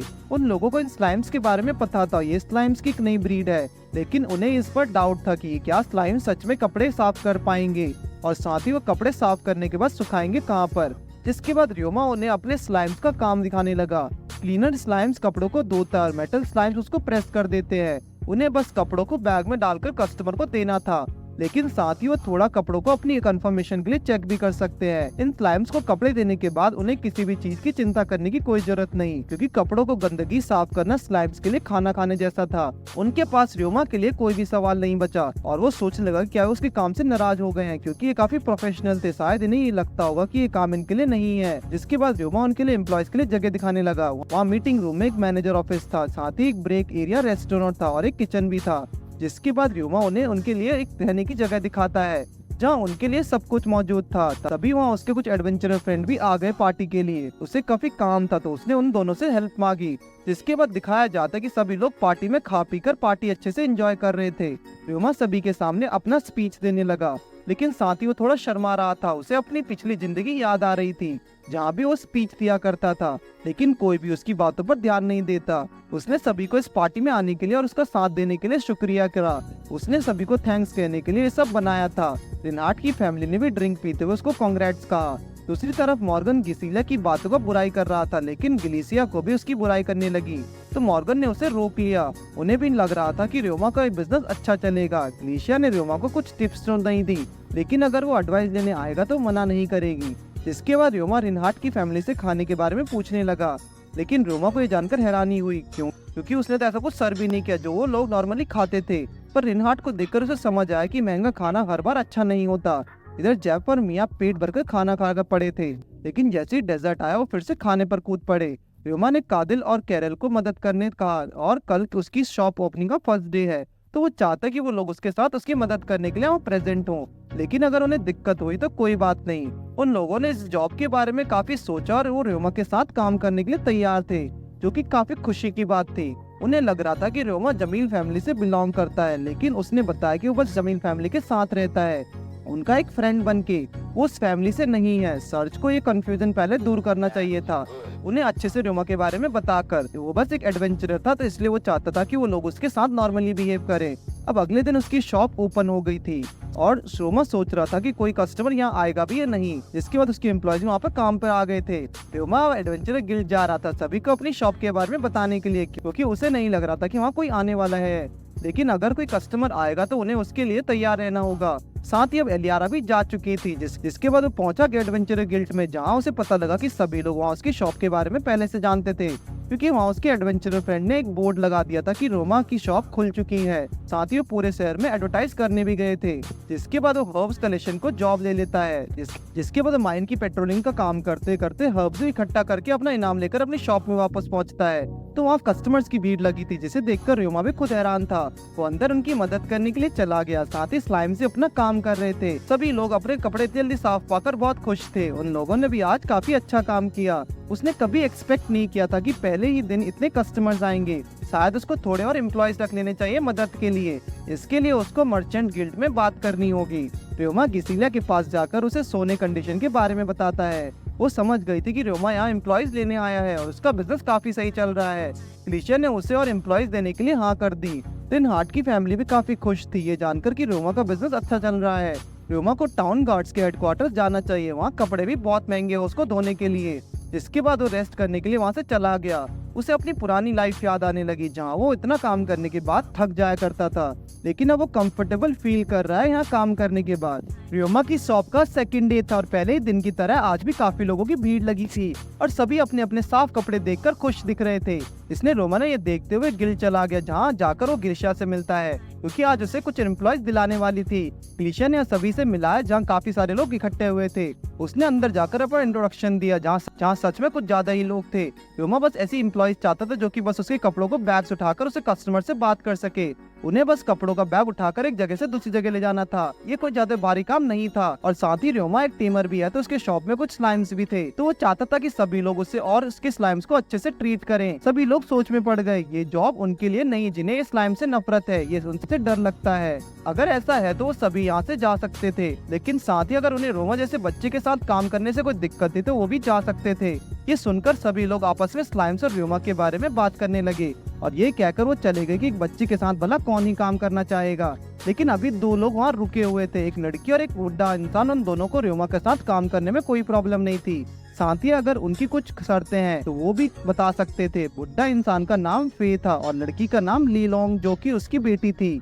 उनकी बस एक ही रिक्वेस्ट थी कि उस बुढ़े इंसान का पैर टूटा हुआ था, तो वो चाहते थे कि रोमा उन्हें काम पर रख ले। उसका ये पैर तो हीलिंग स्लाइम्स ठीक कर देंगे, तो इसलिए वो बिना किसी दिक्कत के काम कर सकते थे और उन लोगों की और कोई रिक्वेस्ट नहीं थी। तभी लीलैंग ने उससे पूछा कि क्या वो लोग वहीं पर रह सकते थे, क्योंकि उनके पास ज्यादा पैसा नहीं है कहीं और किराए पर रहने के लिए। पर अभी तो रोमा के पास एम्प्लॉयज का पूरा कमरा खाली ही पड़ा था, तो वो दोनों वहाँ रह सकते थे। तभी रोमा की नजर उन लोगों के पास पड़े हथियारों पर पड़ी। उसकी नजर काफी तेज थी।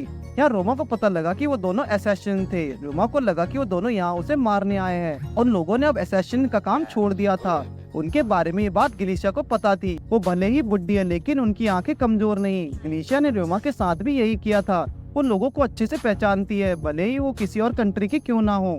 लीलिंग ने बताया कि पहले वो लोग जिस मास्टर के लिए काम करते थे वो वॉर हार गया, तो उन्होंने अपना घर खो दिया, इसलिए वो यहाँ आ गए।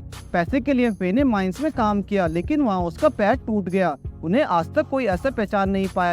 ये दोनों पहले थे जिन्होंने इसे पहचाना। वो रोमा से कहने लगा कि वो लोग काफी स्पेशल लग रहे हैं, क्या वो भी किसी दूसरी कंट्री से थे?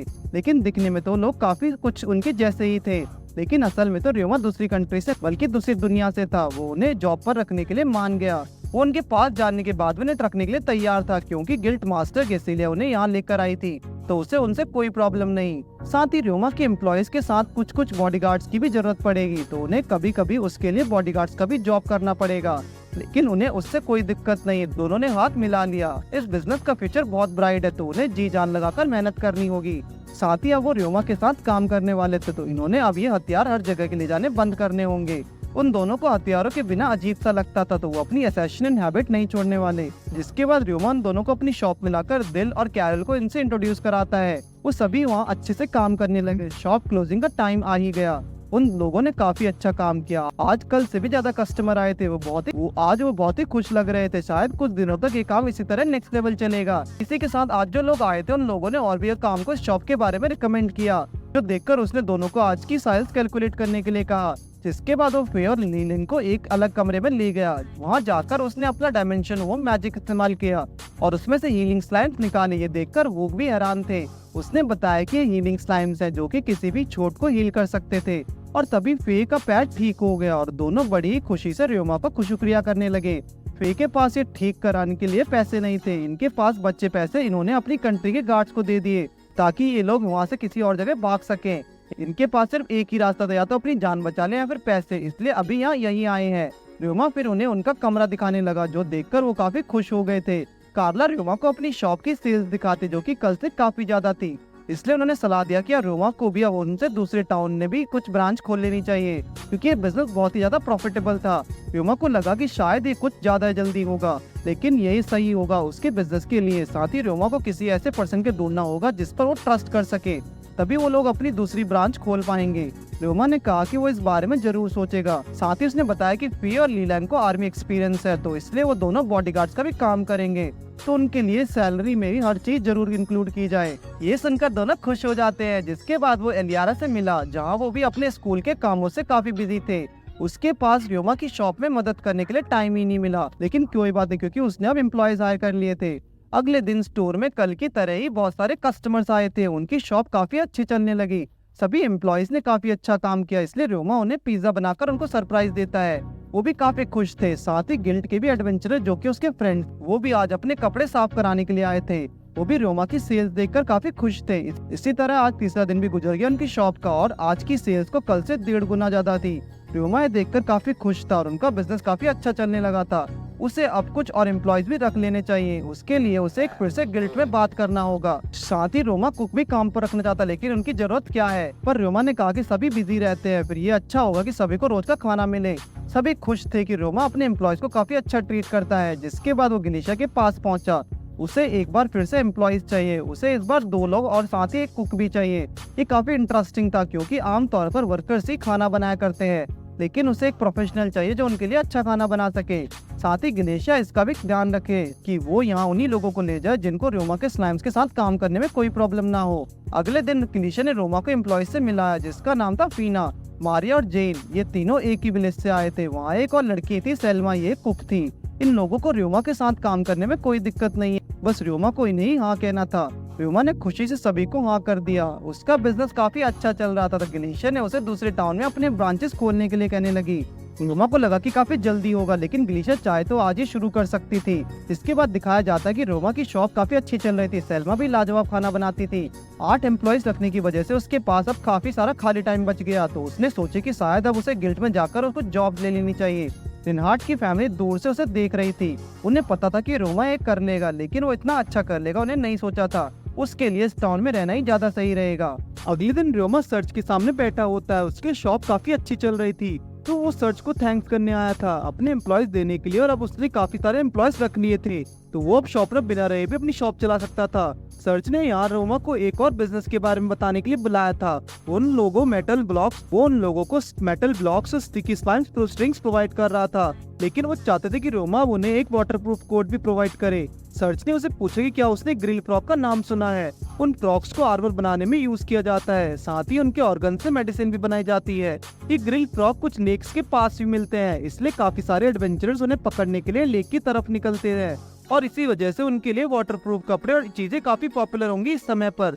रोमा इसके लिए मान गया और सर्च शुक्रिया करने लगा। जिसके बाद रोमा स्लाइम को कुछ आयन खिलाने लगा, और उसे लगा था कि शायद स्लाइम को आयन खिलाने की वजह से वो स्लाइम्स मेंटल स्लाइम से कन्वर्ट हो जाएंगे, इसलिए वो बस एक एक्सपेरिमेंट कर रहा था।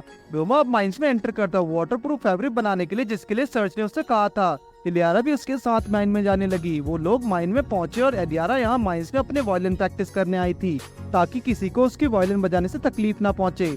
रोमा को पता ही नहीं था कि एलियारा वायलिन भी बजाती है। एलियारा लिवर बर्ड्स के लिए वायलिन बजाती थी। उन्हें पकड़ने के लिए उसका सॉन्ग जरूरी था। लिवर बर्ड्स एक दूसरे से सॉन्ग के जरिए बात करती थी, तो अगर उन्हें म्यूजिक पसंद आया तो उसके साथ टीमिंग कांटेक्ट बनाना आसान होगा, इसलिए वो उसके लिए ज्यादा से ज्यादा प्रैक्टिस करेगी। इसके बाद दोनों अपना काम करने लगे। एलियारा म्यूजिक की प्रैक्टिस करने लगी और रोमा स्लाइम्स के साथ अपना काम। थोड़ी देर बाद जब वो दोनों बैठे तो रोमा एलियारा को उसके सॉन्ग के बदले गिफ्ट देना चाहता था, और ये वही थी डॉल्स जिनके बारे में रोमा ने पहले एलियारा को बताया था। जिसके बाद रोमा ने अपने मैजिक का यूज करके एलियारा की शेप को एक डॉल का बनाया और उसमें डिटेलिंग करने लगा। उसकी बनाई डॉल एलियारा को काफी पसंद भी आई, जिसके लिए उसने उसको थैंक्स भी कहा।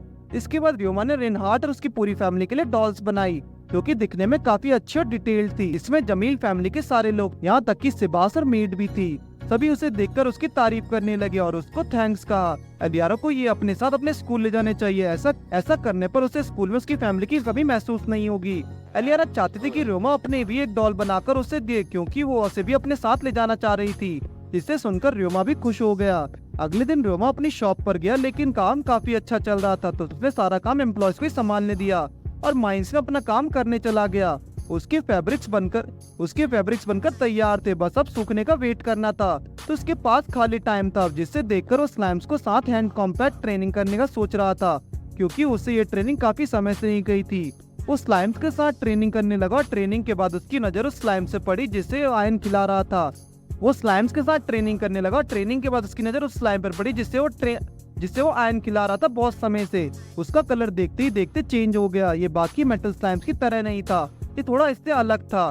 रोमा ने उस पर अपना मैजिक यूज किया, जिससे उसे पता लगा कि ये स्लाइम एक आयन स्लाइम बन चुका है। आयन खिलाने की वजह से रोमा थोड़ा सोचने के बाद समझ गया कि जब स्लाइम सिर्फ मेटल खाएंगे तो वो मेटल स्लाइम्स में कन्वर्ट होंगे, और जब वो सिर्फ आयन खाएंगे तो आयन स्लाइम्स में कन्वर्ट होंगे। इसके बाद र्योमा अपनी शॉप पर आया जहाँ पर फिना सफाई कर रही थी। अचानक वहाँ क्लीनर स्लाइम्स और बढ़ चुके थे, जिस वजह से अब काम और ज्यादा तेजी से होगा। सभी एम्प्लॉइज इकट्ठा हो चुके थे। कार्ला र्योमा को आज की सेल्स दिखाने लगी, जो कि कल के मुकाबले 3 गुना ज्यादा थी। दोनों ये देखकर हैरान थे। ऐसा इस वजह से हुआ क्योंकि आज उन्हें एक बड़ा ऑर्डर मिला था। ब्लैक स्मिथ, कारपेंटर ये सभी यहाँ आए थे और अपने कपड़े ढूंढ रहे थे, और इतने साफ कपड़े देखकर सभी खुश हो गए। बिजनेस अब काफी तेजी से ग्रो हो रहा था। ये सब इन सभी एम्प्लॉइज के हार्डवर्क के कारण हो पाया। वो उनसे कहता है अगर उन्हें कोई और हेल्प चाहिए तो जरूर करेगा, लेकिन सभी खुश थे। तभी उसे एक चीज की याद आई, वो थी कि उसने अब तक अपने किसी भी एम्प्लॉय को छुट्टी नहीं दी। अगर इन्हें छुट्टी नहीं मिली तो ये लोग एंजॉय कैसे कर पाएंगे। र्योमा उन लोगों से छुट्टी अब तक ना दे पाने की वजह से काफी माफी मांगता है। जेन सुनकर हैरान थी कि उन्हें यहाँ छुट्टियां भी मिलेंगी, जिसके लिए र्योमा हफ्ते में 1-2 दिन शॉप को बंद रख सकता था या फिर उनसे शिफ्ट में काम करा सकता था, जिससे उन्हें आराम से अपने लिए भी वक्त मिल जाता। ये सुनकर पीना रोने लगी। उसके लिए एक सपने जैसा था। र्योमा को समझ नहीं आ रहा था कि कार्ला ने उसे बताया था कि नॉन लोकल लेबरर्स को छुट्टियां ना के बराबर ही दी जाती हैं, इसलिए ये ऐसा रो रही है। फीना ने बताया कि शायद अगर वो किसी और जगह काम कर रही होती तो अभी उससे ज्यादा काम कराया जाता और उसके बदले पैसे भी कम दिए जाते। साथ ही उन्हें अपने मालिकों को सर्विस भी देनी पड़ती है। यहाँ पर आप लोग समझ ही गए होंगे कि वो किस तरह के सर्विस की बात कर रही है, जिसे सुनकर र्योमा सोचने लगा कि हैरेसमेंट और एम्प्लॉइज एक्सप्लॉयटेशन इस वर्ल्ड में भी होता है, लेकिन उसके बिजनेस का गोल था अच्छे से ग्रो करना, सभी एम्प्लॉइज को अच्छे से ट्रीट करना। सेलेमा ने खाना बनाकर रेडी कर दिया और उसने सभी के साथ र्योमा को भी खाने पर बुलाया। अब र्योमा गिल्ड में जॉब के लिए आया था। जब वो अपनी जॉब के लिए जा रही थी तो तभी मेन ने उसे बताया कि एक और ग्रुप है एडवेंचरर्स का दूसरे टाउन में, जिन्होंने हाल ही में एक नए प्रजाति का स्लाइम का ढूंढ रखा है। र्योमा ने सुनकर हैरान था और उस ग्रुप की उसने सारी इन्फॉर्मेशन मांगी, लेकिन वो लोग उस स्लाइम को बेचने के लिए कुछ समय पहले टेमर्स गिल्ड गए थे, लेकिन उन लोगों ने उसे खरीदा नहीं। र्योमा चाहे तो मेलिन उसको उस ग्रुप का पता चला सकती है। र्योमा उससे एड्रेस लेकर लोकेशन में पहुंच गया और अंदर जाकर उसने एक ग्रुप को देखा जिसका नाम था बियर ऑफ सीकम। उन्होंने र्योमा से पूछा कि आखिर वो कौन है। र्योमा ने बताया कि वो भी एक एडवेंचरर और एक टेमर है, ठीक उनकी ही तरह, लेकिन वो हैरान है क्योंकि वो एक बच्चा था। उनमें से एक लड़का जिसका नाम सीन था, वो र्योमा को गुस्से में जाने के लिए कहने लगा। दरअसल उसका मूड अभी खराब था।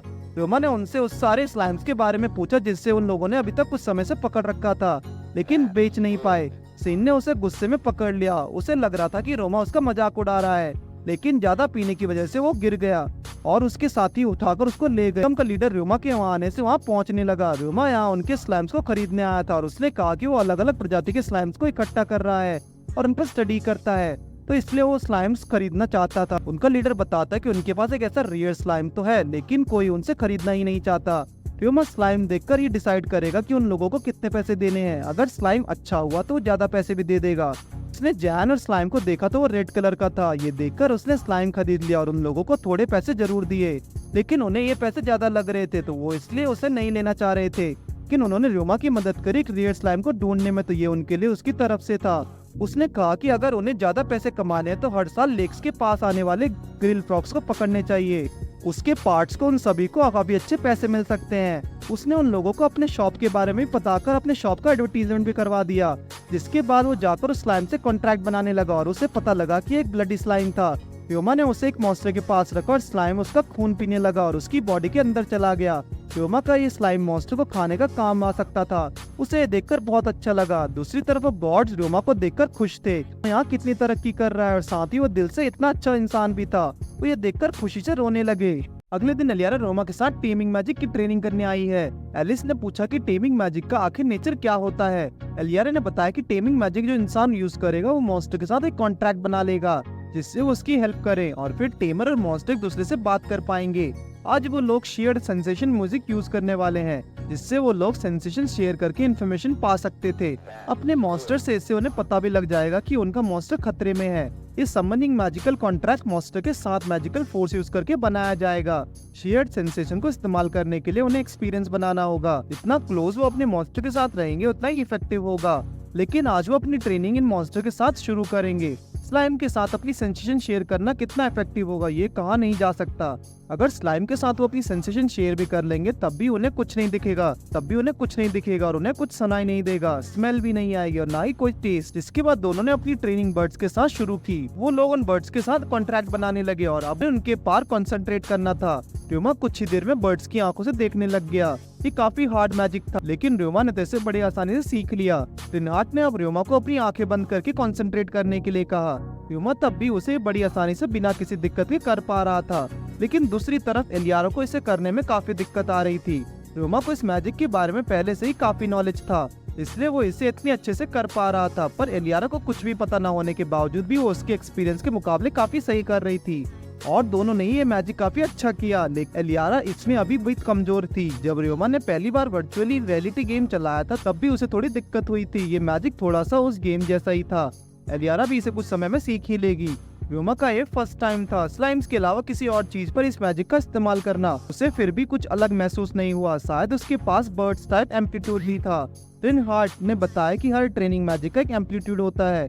इसका मतलब उस स्लाइम को ट्रेन करना उसके लिए इजी था, क्योंकि वो उसके लिए ही बना था। अपने लिए सही मॉन्स्टर ढूंढना गुड टेमर होने के लिए बहुत ही अच्छी चीज थी। ये कोई टेमर एक्सपीरियंस के साथ ही कर सकता था। र्योमा ने रिनहार्ट से पूछा कि उसके पास कौन सा एम्पलीट्यूड है, तो उसके पास स्किल्ड मॉन्स्टर का एम्पलीट्यूड था। वो ज्यादा मॉन्स्टर हैंडल नहीं कर सकता, लेकिन उसका हर मॉन्स्टर काफी स्ट्रॉन्गर है और रिनहार्ट हर 4 पैरों वाले मॉन्स्टर टेम कर सकता था। तभी एलिस भी खड़ी हो गई। वहाँ पर एक फॉक्स आ गई उसके पास। र्योमा उसको देखकर चौंकन्ना हो गया, लेकिन ये एलिस के मॉन्स्टर ल्यूआर्क था, लिटिल फेनहार्ड। र्योमा को लगा कि ये लेजेंडरी फॉक्स है, लेकिन वो तो एक फेनरीड होता है और ये लिटिल फेनरीड था और ये एक वुल्फ मॉन्स्टर होता है जो कि आइस टाइप मैजिक यूज कर सकता था और काफी स्ट्रॉन्ग भी। उसने ऐसे 20 मॉन्स्टर टेम कर रखे थे और इसके अलावा उसके पास अलग 100 वुल्फ टाइप मॉन्स्टर थे। वुल्फ मॉन्स्टर उसकी स्पेशलिटी थी। र्योमा ने सुनकर काफी हैरानी हुई और इम्प्रेस था एलिस से। रिनहार्ट भी वहाँ उसकी तारीफ कर रहा था। तभी एलिस ने बताया कि रिनहार्ट के फादर के पास तो इससे भी पावरफुल मॉन्स्टर हैं। उसने टोटल 20 मॉन्स्टर टेम कर रखे थे, लेकिन उनमें से काफी सारे ड्रैगन टाइप मॉन्स्टर हैं। रिनहार्ट का पहला ही मॉन्स्टर काफी पावरफुल ड्रैगन था, इसलिए उसे रिनहार्ट के पास देखकर उसके अंदर जितने भी ड्रैगन मॉन्स्टर थे उसने रिनहार्ट को ज्वाइन कर लिया। वो उन ड्रैगन टाइप मॉन्स्टर को तब तक नहीं बुलाता जब तक उसके कोई इमरजेंसी सिचुएशन ना बन जाए। वो उनका इस्तेमाल नहीं करता, तो इसलिए वो माउंटेन पर रहते हैं। वो बड़ा ड्रैगन सबसे ज्यादा ताकतवर है। वो वहाँ उसके बाकी के ड्रैगन्स का भी ध्यान रखता था और एलिस के मॉन्स्टर एक दूसरे माउंटेन में रहा करते थे और उस माउंटेन में काफी सारे मेडिकल हर्ब्स हैं, तो उसके वुल्फ उन्हें उनको लोगों से बचाते थे।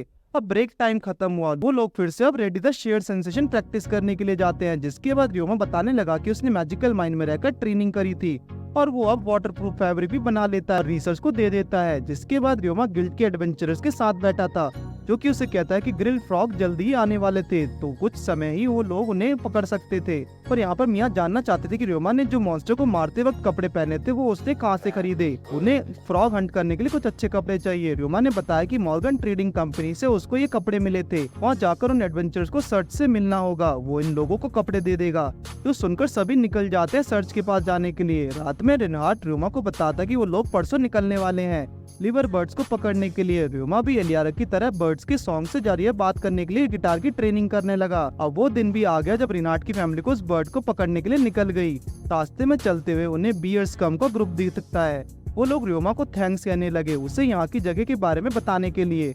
तभी सीन जिसने उस दिन पीने के बाद र्योमा के साथ बुरा बर्ताव किया था, उसके लिए वो आगे बढ़ाकर र्योमा को सॉरी कहने लगा। और र्योमा ने जो उस दिन उनका स्लाइम खरीदा और उन्हें इन ग्रिल फ्रॉक्स के बारे में बताया था, जिसे बेचकर अब वो लोग अच्छा पैसा कमा सकते थे। उन सबसे और पूरे ग्रुप ने र्योमा को थैंक्स कहा। वो इन फ्रॉक्स को बेचकर र्योमा के लॉन्ड्री भी जाएंगे, अपने कपड़े साफ करेंगे। तभी भागते हुए र्योमा वहाँ पहुँचता है, जहाँ उसने देखा कि काफी सारी लिवर बर्ड्स उड़ रही थी और साथ ही बहुत से लोग ग्रिल फ्रॉक को भी पकड़ रहे थे। तभी रिनहार्ट ने उन्हें दिखाया कि सामने एक इंसान म्यूजिक की मदद से लिवर बर्ड्स को पकड़ने की कोशिश कर रहा है। यहाँ पर अगर इन बर्ड्स को म्यूजिक पसंद आता है तो इन्हें पकड़ना आसान हो जाता है, लेकिन अगर इन्हें म्यूजिक पसंद नहीं आए तो ये लोग बहुत ही अनकंफर्टेबल साउंड निकालने लग जाते हैं। उन बर्ड्स को इस इंसान का म्यूजिक बिल्कुल पसंद नहीं आता और वो वहाँ से जाने लगे।